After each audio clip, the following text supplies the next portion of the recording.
Immanuel Kant talked about waking up from dogmatic slumber, waking up from religious slumber. Religion has caused Nigerians to go to sleep. Religion has caused Nigerians, Africans to go to sleep. So there is a need for an awakening, a movement that continues to urge Nigerians and Africans to wake up from this slumber. Again, I felt that there is a need for a humanist mechanism that addresses impunity. Impunity when it comes to crimes committed in the name of religion. You're listening to the Atheist Alliance International podcast with Lalo Dagash. Ready? Yeah. Hello, everyone. I'm here with Leo Igwe. Leo is a human rights activist and humanist from Nigeria, and his resume is so long on Wikipedia, I can't read it all, so we'll have to let Leo slowly tell us about all the things he's done. But I'm almost embarrassed to say I hadn't heard of Leo Igwe up until recently before this interview, and I feel that everyone should know who he is because from what I've seen of you and what you say about humanism and human rights advocacy in Nigeria, everyone should know who you are. So I hope a lot of people get to know you through this podcast. I hope so too. So, the way I do these podcasts is I like to hear a lot about the background of my guests. So could you start from the very beginning about where you come from and how you grew up? Oh, well,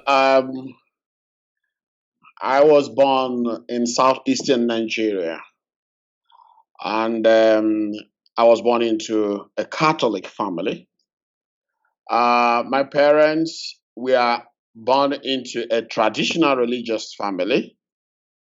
So we had this, I have this kind of background whereby my grandparents were traditional religionists. My parents were Catholics.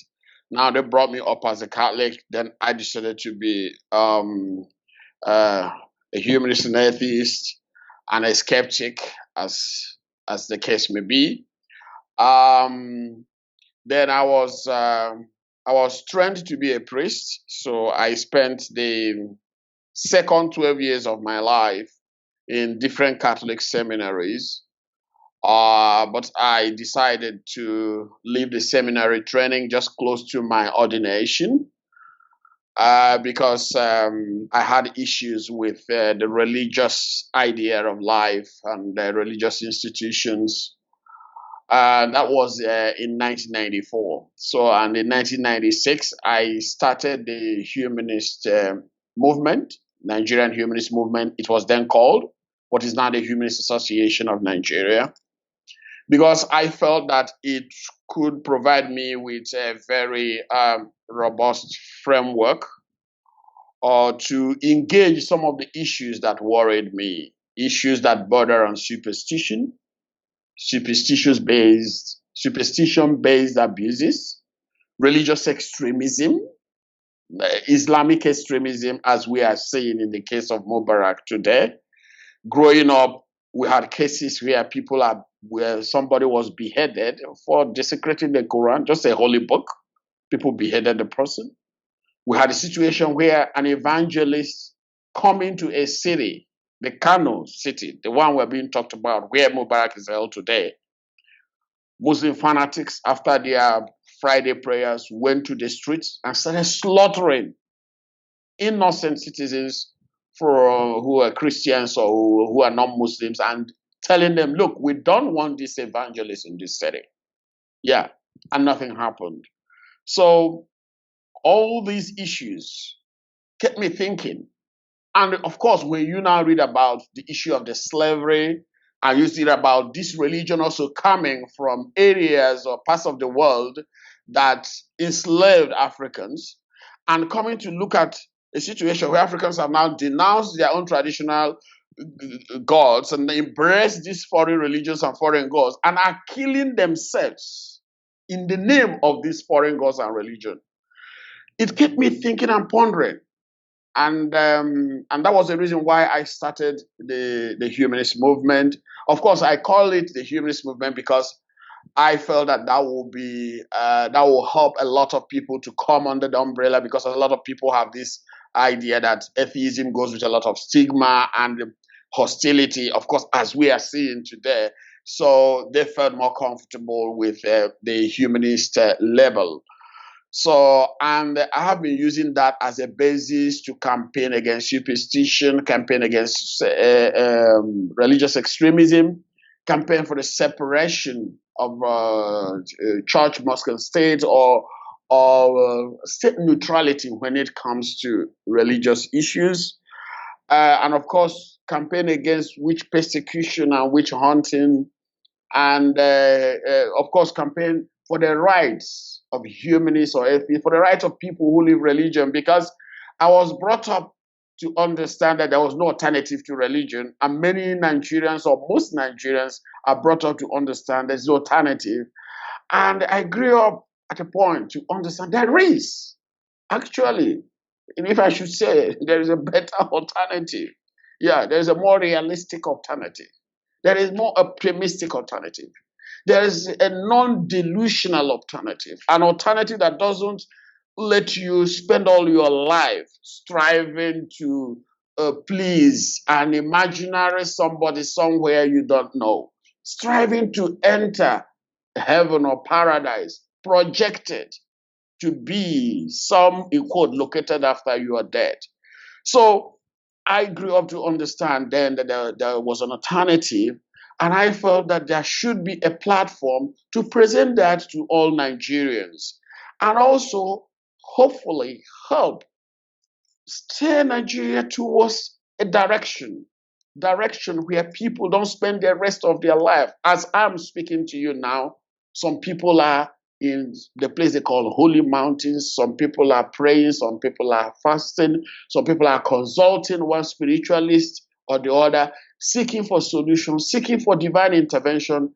Meanwhile, they have the natural abilities and capabilities to intervene and make a more realistic difference to their lives.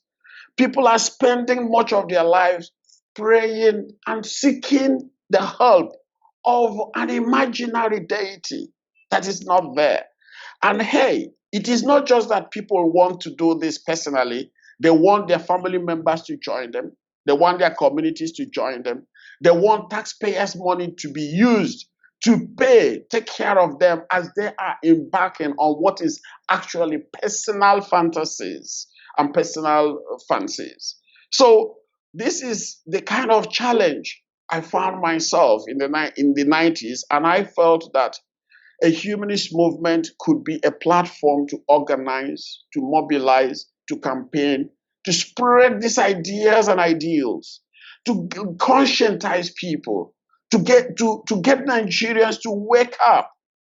Yeah, Immanuel Kant talked about waking up from dogmatic slumber, waking up from religious slumber. Religion has caused Nigerians to go to sleep. Religion has caused Nigerians, Africans to go to sleep. So there is a need for an awakening, a movement that continues to urge Nigerians and Africans to wake up from this slumber. Again, I felt that there is a need for a humanist mechanism that addresses impunity. Impunity when it comes to crimes committed in the name of religion. Islam, Christianity, traditional religion, name them, and other religions that have over the years found some foothold somewhere in Nigeria or somewhere in the region. People keep committing atrocities, killing, maiming, raping, looting, extorting money, dispossessing people, all in the name of one deity or the other.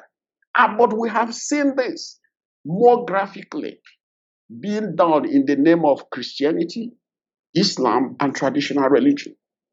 And these religious bandits, they run amok with no checks, because the governments are afraid that when they try to stop them, they deny them of the power they have. of their power base, because religion has become a power base. If you play to the religious gallery, you get elected. If you play to the religious gallery, you get juicy contracts. If you play to the religious gallery, you get businesses. You get yourself being promoted. Now, but what is the religious gallery all about? It's all about spreading superstition, reinforcing irrational beliefs, dogma, and misconceptions. So we have these cases where people, like now in the North, people who are accused of blasphemy, they are killed and nothing happens to them. Instead of people who commit crimes, killing blasphemers, instead of them being tried, the people who are accused of blasphemy, they are put in jail. Sometimes they say for their own protection. Yeah, you want to protect an innocent person, you put the person in prison and allow the society to be run on ground and to be in quote presided over by mobs, fanatics. A recent example of that is Mubarak Bala, correct? The recent example, of course, is Mubarak. But we have had several examples in the past. But we have had with Christians, we have actually had with Muslims accused of blasphemy. So this is actually the first time we are having an atheist being accused, as in this case. Could you explain his case to people who don't know? Now, Mubarak is an ex-Muslim. He came out as an ex-Muslim. That was in 2014. Incidentally, by that time, I wasn't in Nigeria. I was studying overseas. Mm-hmm. And one day I got this email informing me that, look, an ex-Muslim came out as an ex-Muslim, and the family took him to a mental hospital. Wow. Yeah, I know. I used to know about all these issues about Muslims and Muslim extremism and all that, but mental hospital for what? So I was told to help mobilize and rally international support so that we could get him freed from the hospital. So we did that, and luckily, the hospital staff, they went on an industrial action, on a strike, as we say that in Nigeria, and eventually Mubarak walked away. And since then, he's been very active, expressing his thoughts, being very critical of Islamic extremism, and making people understand that you could leave Islam if you don't subscribe to some of their twisted ideologies, or if you don't subscribe to the Islamic outlook. But this has not gone down well with the Islamic establishment, because what they want is that if you leave Islam, please keep quiet. Don't talk about Islam. Don't be critical of anything, because being critical of it, you become a blasphemer, and that's a crime. Because Islam has tried to protect its misconceptions and dogmas and teachings by trying to criminalize not just apostasy, but also any critical view of religion or the prophet. They call that blasphemy. They made it a crime. So you don't criticize, you don't leave, and even if you leave, you don't criticize. Otherwise, you're dead.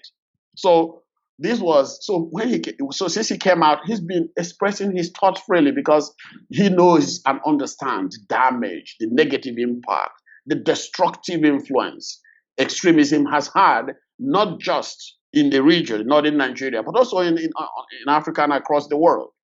But those comments have not been going down well with some parts of the Muslim community, especially in the north. So recently, over, let's say, 6 weeks ago, he started getting some death threats from Muslims, and they were threatening to kill him. So I spoke to him, and they informed me, and I called him and I said, should we report this matter to the police? And Mubarak said, no, we shouldn't do that. That if we reported it, that it would escalate the matter. So he just felt that the whole thing would fizzle out. Did it fizzle out? No. 2-3 days after that, our discussion, I got a telephone call that Mubarak had been arrested, and he asked the people to inform me that he had been arrested in Kaduna.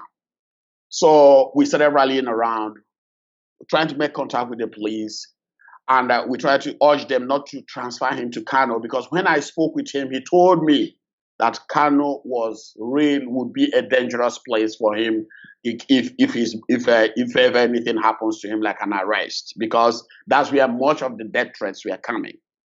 So we tried to pressure the police to move his case from Kaduna to Abuja, which is the capital, and where we thought that it could be a safer place for him. But we didn't succeed, because the Kaduna police authorities told us, look, we got signals or directives from Kano. So the next day they moved him to Kano. And since they moved him to Kano, nobody has had any contact with him. They have held him incommunicado. They have not charged his case to court. It's about 45 days now. Yeah, at least over 44 days now. He's been held incommunicado. No contact with family. No contact with a lawyer. We got a lawyer the same day he arrived Kano. That was in April. But since then, the police command has not allowed Mubarak to see the lawyer. And Mubarak is not aware that there's actually a lawyer waiting to see him for over 40 days in detention. And you know what? We had a press statement last week, and the petitioner, the person who brought this petition, was the one saying that Mubarak was in protective custody and that the court has not been sitting due to COVID-19. Now, how can you put somebody in protective custody? You don't give the person access to a lawyer. And we know that the courts have been sitting, but there have been one excuse after another. The court will sit, the prosecutor will come, but will not come with Mubarak. Or the prosecutor will come, we will arrange with our lawyer to go and meet with Mubarak. The day they arrange to meet Mubarak, the prosecutor will call and say, sorry, I'm sick. Or the magistrate is not there. Or the magistrate has a meeting with the chief registrar. One excuse after another.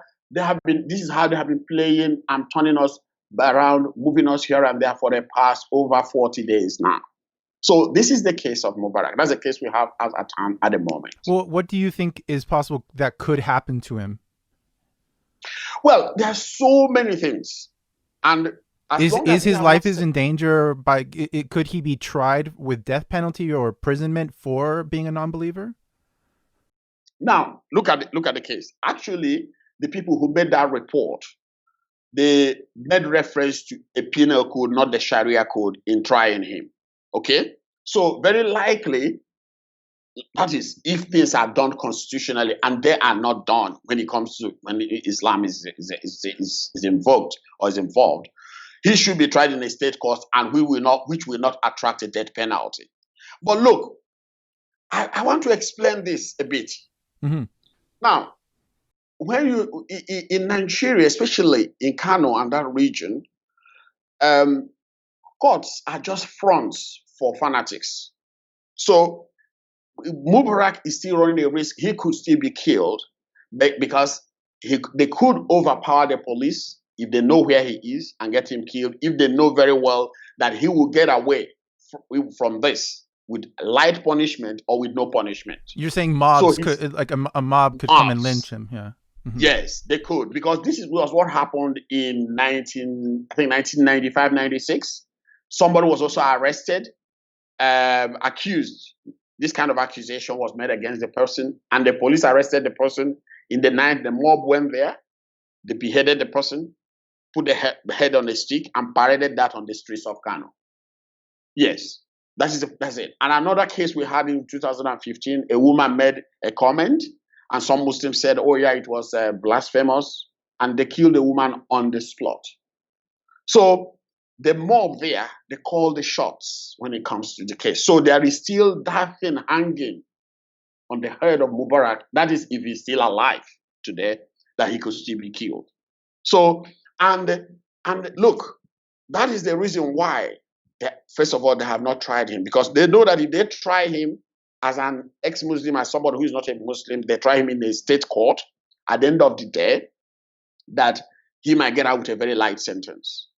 And that might even put him more in danger, because the mobs who are already there, who are already threatening to murder him, to kill him, if they are not satisfied with the sentence the court would give, if eventually he is charged, they are there to execute their threats. So that is the risk he runs. Could you, I mean, how do you dare run a humanist society when there are cases like this, when things like this happen? I mean, Nigeria religiously is about half Muslim, half Christian, and then there are some subdivisions of traditional African beliefs. What is it like running a humanist organization in Nigeria? I don't know, but I think that running a humanist organization is like trying to build, trying to rear sheep or goats in a lion's den. Yes. In other words, try to, you are an endangered species. That's what it is. Yes. Now, let me tell you why. Because what you are, as a humanist or as an atheist, you are expected to keep quiet. You are not expected to speak. You are not expected to express your views, especially your views of religion. In other words, like now, somebody has come to my Twitter account to tell me, look, that foolish Leo, why can't you just keep quiet and practice your atheism? Okay? Mm-hmm. To get it. Now, look, religion is filled with passages and provisions, or let's say the religious texts are filled with passages and provisions that talk about unbelievers, disbelievers, atheists, humanists, as the case may be. And the religious leaders sometimes also talk about secularism being a threat and all that. But you know what? They don't want secularists or atheists to talk about religion.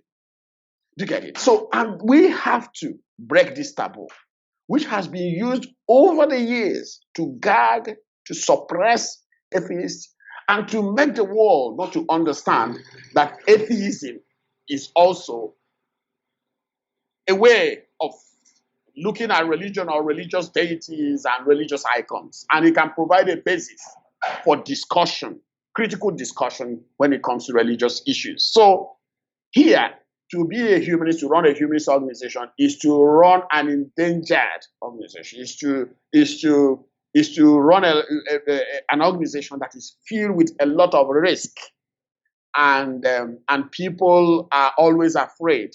Look, in Nigeria, I must tell you, there are millions of people who are atheists. There are millions of people who are humanists, who are free thinkers, and who would want to really express themselves, and who are disgusted with all this religious nonsense. But the fact there is that because of the penalty, the cost they have placed in the Islamic, as we have seen in the case of Mubarak now, is a life and death issue. So people cannot come out. Nobody wants to die. And especially in a case where you know that there is no afterlife, there is no place to go. So people really are very careful about it. So to run a humanist movement here is actually to run a lot of risk, a very risky business that could lead to the end of those who run it and the end of the movement. But we must not forget that humanists have also faced persecutions in other cultures. Yes, in the Western world, we read about also the persecutions of humanists and atheists so many years ago, and in so many countries. So I'm trying to say that here, right now, we are also going through our own history, going through our own challenges, and but there is something we have today that maybe the atheists in the West, the Giordano Bruno, the Italian guy, maybe they never had those days, is that we have our friends in the West, to support us, to liaise with us as we wrestle with these vicious forces of religious extremism and bigotry. I wanted to ask you about the alliances you've had in the West. I saw a video that you gave in Ohio about Islamic extremism. And you made a point constantly, over and over, I think every minute or so, you said that there might be some influence of problems in Africa that come from foreign policy, from American foreign policy, or maybe European foreign policy.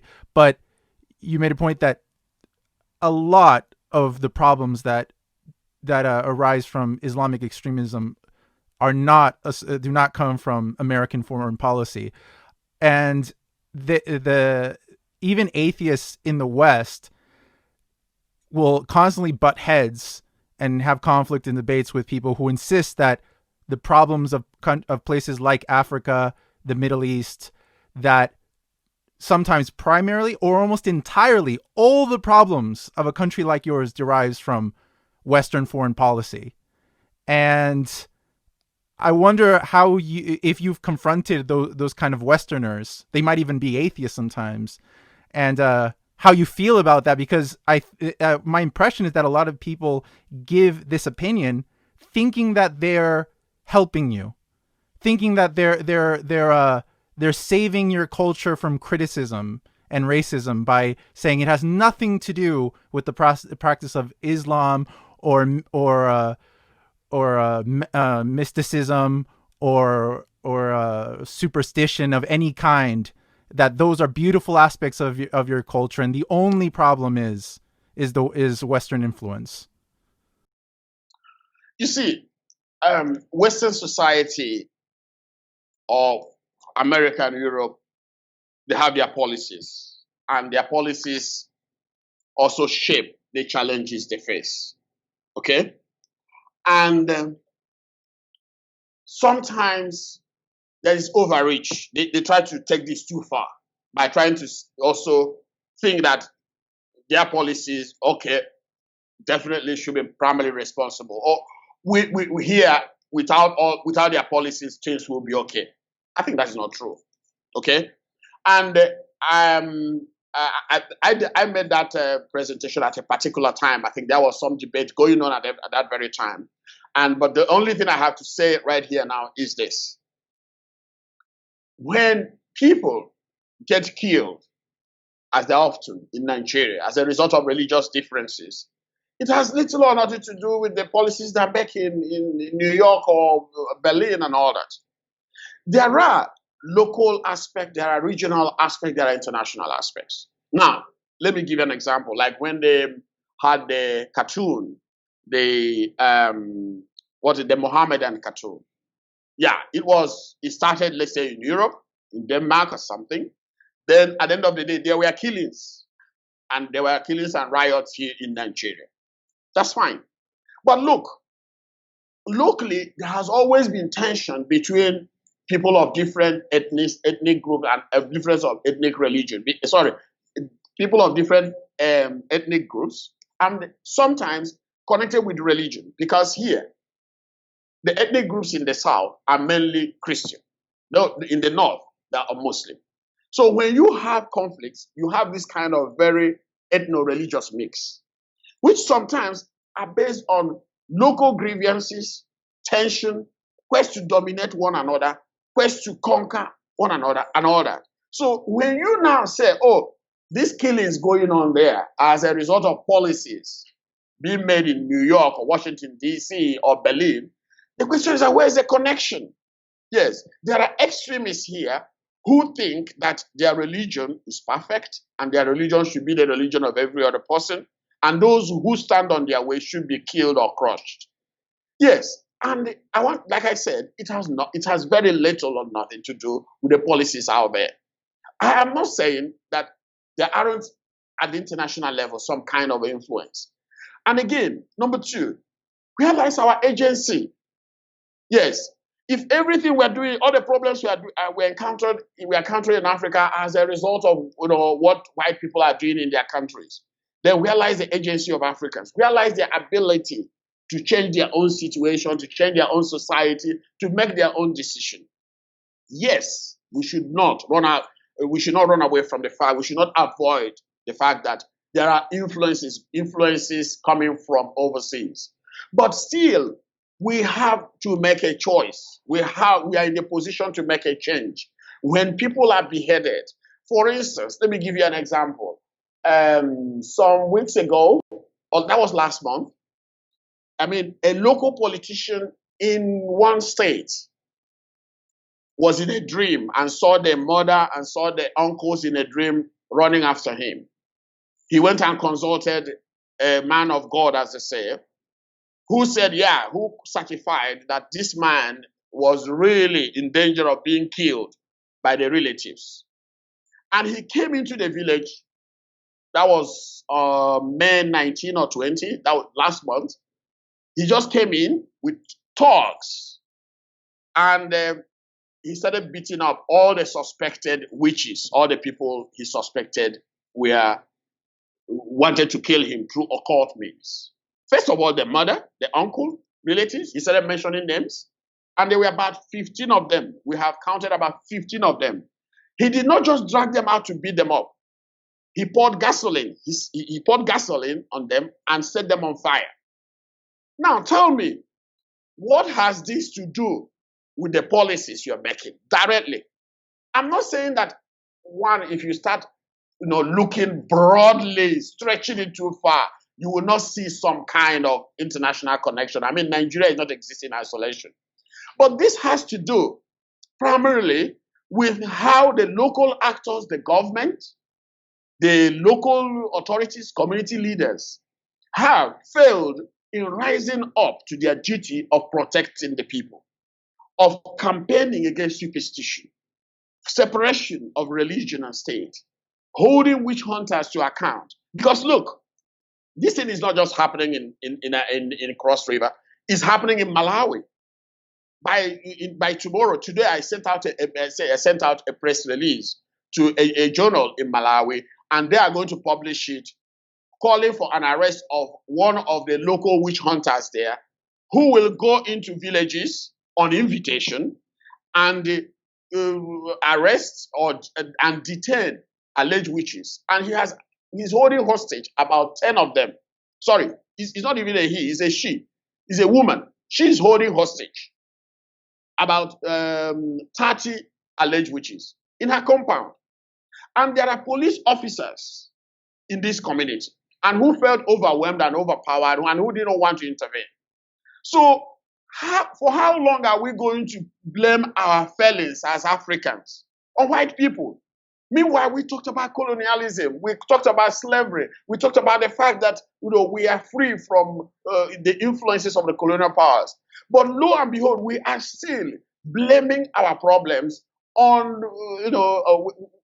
the policies being made by America and the United States. So when are we really going to be that independent?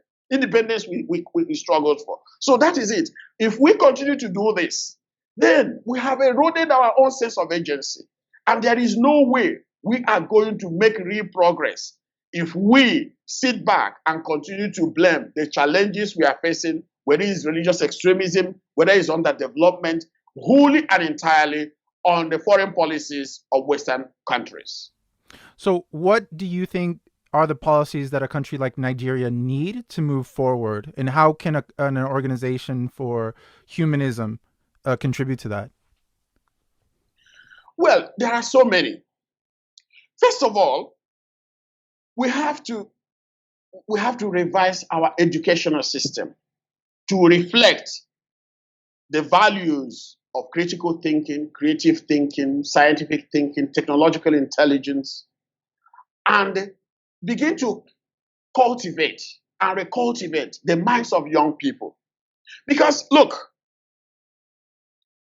the first exposure many young Nigerians have, the education they're exposed to as young people, as children, is religious education. Quranic indoctrination for those who are born in Muslim communities. And of course, Christian catechism, Sunday school kind of indoctrination for those who are Christians. So before children begin to make active use of their minds have already been poisoned. Yeah, let me use that word. Their mind has already been captured. So it becomes difficult for them to think scientifically. It becomes difficult for them to think technologically. It becomes difficult for them to participate meaningfully, gainfully participate and contribute to a culture driven by science and technology, critical thinking. I mean, they come out and they look up. They will be seeing angels. They will not be looking at prospects of going to other planets. No. They don't have that aspiration because their mind has already been clouded. Their mind has already been dumbed. Their mind has already been taken away by the dogma that tells them, oh yeah, there's a paradise up there. There are angels up there. So they look at the outer space, not with some kind of hunger and curiosity to explore, but with this fear or this sense of awe that, oh, one day I'm going to go out there after I'm dead to be with one God or one deity in a paradise. So an educational system that predisposes Africans, that captures the minds of Africans so early and infuses the minds of Africans with these dead ideas and dogmas, they are not going to help Africans at all. And that is the reason. Look, if we are having migration problem today, if we are seeing Africans leaving Africa, it is because the education they are receiving, the system they are receiving, those things are disabling them. They are making them unable to meaningfully engage the world from Africa. And that has to change. And that is why I have to add that revising the educational system in Africa is also in the interest of countries that do not want African migrants. You cannot be sending us missionaries upon missionaries. You cannot make Africa dumping ground of all the scriptures and all the Bibles. You cannot be sending all your Muslim scholars and all your theologians to Africa to come and tell them that they have to read the Bible, they have to read the Quran, and they have to make this the basis of their life. And you turn back after these books have made them mentally redundant, and they grow up, they cannot find their feet. They want to migrate. And you say, okay, yeah, don't come. Okay? Now, hold on a moment. You will say, look, am I not also saying that I'm blaming the West? I'm not totally blaming the West. But I'm saying, look, if you are not ready to help us build a scientific Africa, a technological Africa, a critical thinking Africa, don't contribute in building dogmatic, religiously fanatical Africa, because you are adding to the problem. So this is why this is where the humanist movement is very important. Because if Africans discover the potentials in them, if they try to embrace a naturalistic outlook, an outlook that makes them look at nature with curiosity, not with fear, a nature that makes them, when they look at outer space, they ask, how do we explore? How do we exploit the energy, solar energy, wind power, and all that? Not one that when there is wind or where is thunder, people will start making incantations, Muslim incantations or traditional religious incantations or Christian incantations. No. Instead, when there is thunder and lightning, you ask yourself, how do you tap those energies from the thunder and use that to improve electricity? Use it to light up Africa. Yes, that's what we need. So that is where I am saying that's where humanism is a kind of a promising outlook. And look, you may not, all Africans may not become humanists, but humanist values might benefit them. It might liberate them from religious bondage. Look, those who want to kill Mubarak are in bondage. They are in slavery. They are under slavery. And there's a need to get them to realize this and use the case of Mubarak to send this strong message. Hey, man, get off this slavery. Get off these chains. Sit up. Think with your mind. Look, try to build and have a vision of society driven by critical thinking and creative thinking. Not a vision of society that wants the society to conform to the book written over 1,000 years ago. Oh, people who never had a Facebook, look at what is going on. Mubarak made a post on Facebook, right? Now, the people who wrote, who are using their religion, would want to kill him. The person who founded that religion never knew anything about Facebook. Yes, he was completely illiterate when it comes to this issue.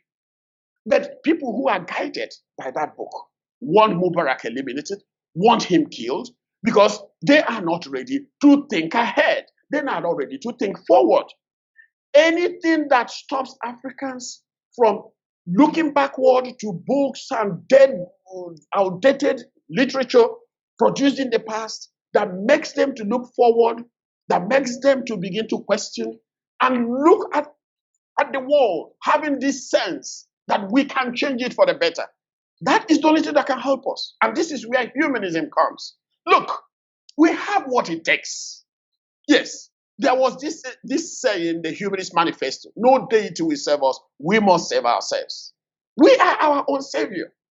And immediately we lose sense of that power, that we can change our society, that we can tap into the resources out there. Look at the enormous discoveries that are made. Some days ago, the astronauts went. I saw them moving. I watched the shuttle, blast off. And these are things we want. People looking at the world with some kind of curiosity, with the logic of discovery, not with dogma and fanaticism. That's what we need, and that's how the humanism can help Africa and Africans. But you see, we are not going to force this on people. We also have to remain alive, as you see in this case now. Mubarak, they're threatening to shut him up. They're threatening to silence him. They're threatening to make sure that nobody sees him again. Whom do they want to see? They want to see fanatics. They want to see those who cannot think ahead. They want to see those who cannot ask, what can we do about Nigeria? Our country is in a mess, complete mess, because people are so blinded. People are so much opinionated as a result of their, not just their ignorance, but also their religious outlook. How do we transcend this religious opinionation and come out with a culture that freely expresses ideas, freely exchanges ideas, questions received knowledge, and from there rediscover our place?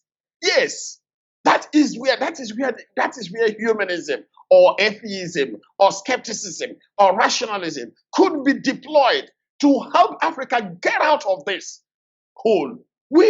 Africa is dying. I want to let you know, Africa is dying because we have refused to tell ourselves this basic truth and look to the world and say, hey, enough. Yes, Africans were enslaved. And so what? Some people have also been enslaved in the past. We can also walk our way through and make people to understand that slavery may have defined our past, but it cannot define our present, and it will not define our future. But we cannot do this when we want to kill, when we want to silence somebody because he made a Facebook post. We cannot build this kind of Africa. We cannot lead this movement when people are falling head over heels trying to be the one to murder Mubarak. Nonsense. That is a Nigeria that should be ashamed of itself. That is a Nigeria that should not be associated with civilized world. And this is a Nigeria, I will say, locally and internationally, people should rally to make sure that they do not win, whether it's in the case of Mubarak or in the case of any other person who is being attacked because the person questioned ideas, questioned belief, or made a critical comment, whether it's about a prophet or about a religion.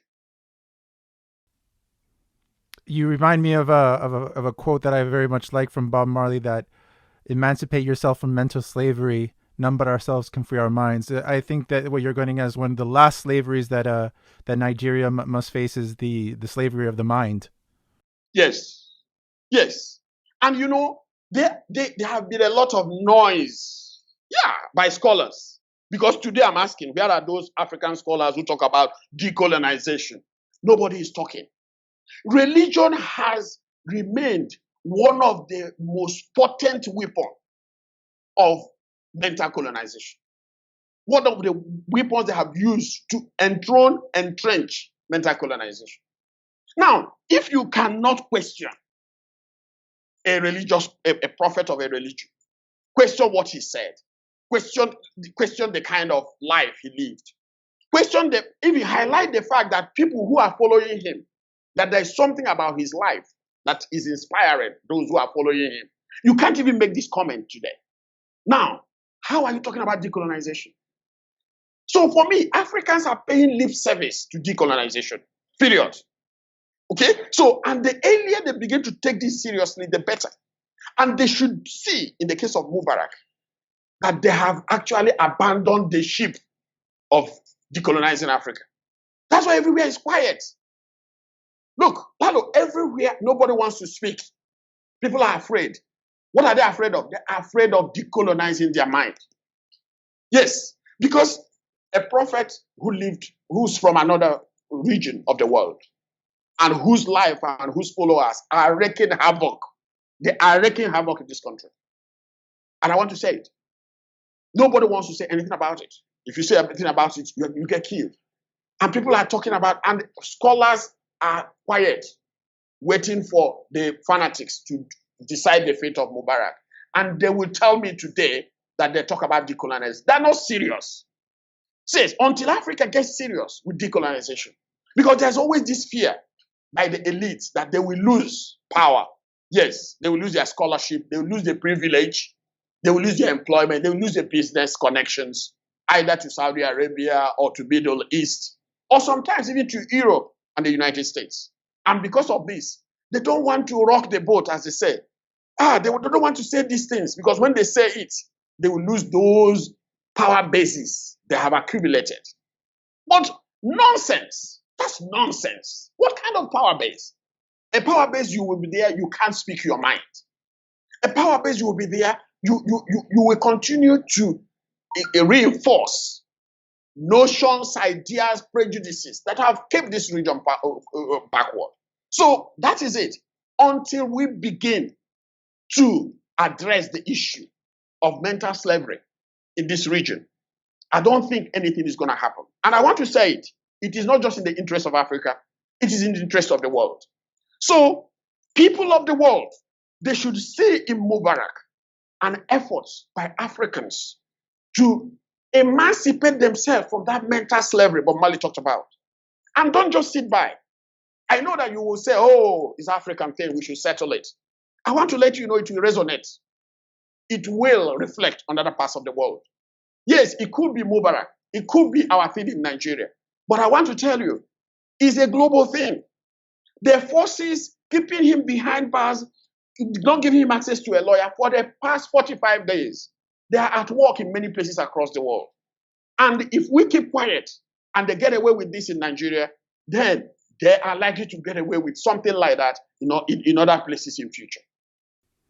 And there's a tremendous potential, as you said, in Nigeria to move forward on their own. It's really just the need of implementing secularism mainly, because even the United States is still mainly a religious country, but it's a secular country with, some people might point out some exceptions, but yes, mainly the Constitution and the government is a secular nation, but it's still a majority religious nation. And so there's no reason that a place like Nigeria needs to entirely become atheist tomorrow to move forward. But it needs secularism. It needs a separation of church and state to protect people like yourself and Bala to speak out and speak for the to progress in science and technology and critical thinking. And with that, and that can come along hand in hand with still people having their religion. But the fear of rationality and science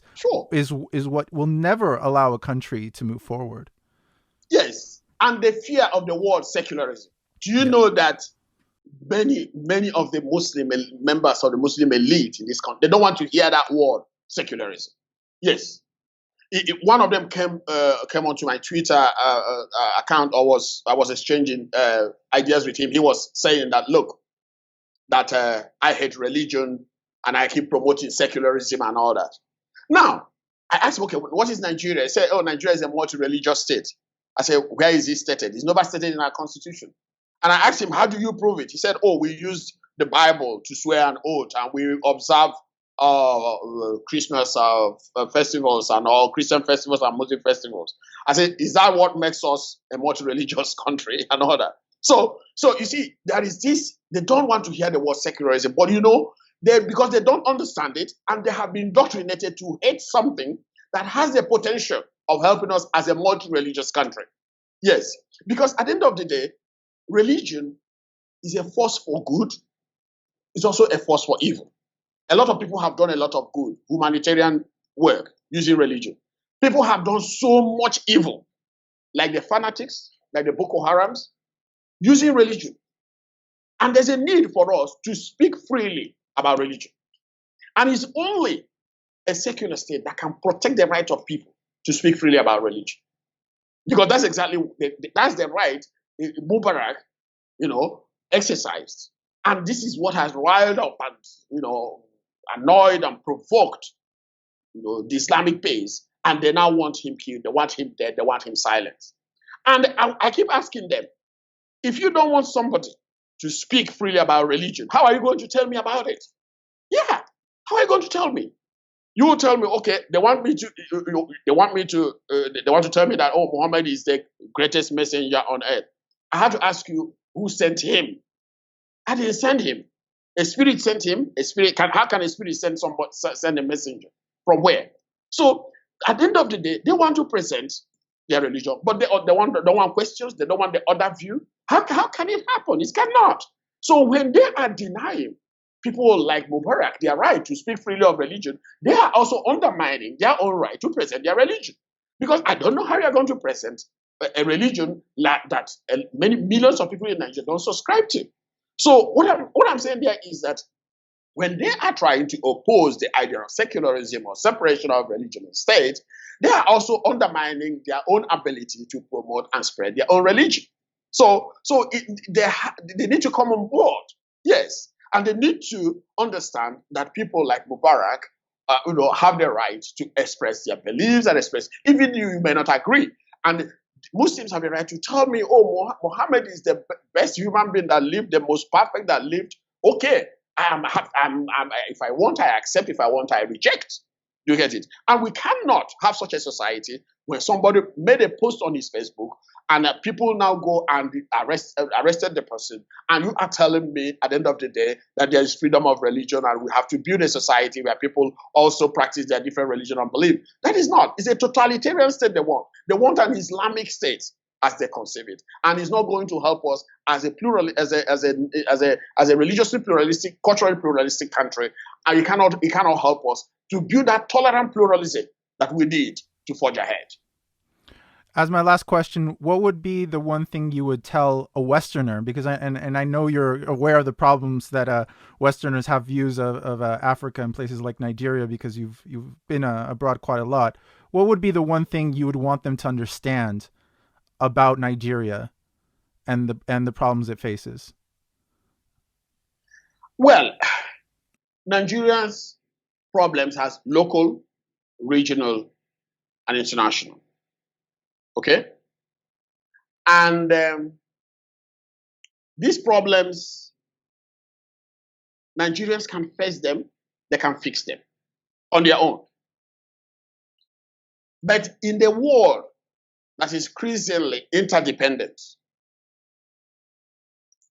a lot of things happening in the West, we see that we take part in it. The discussion, the COVID-19, Trump politics, even all the matches in Premier League in England and all that, a lot of Nigerians follow it as if it is a local league or things like that.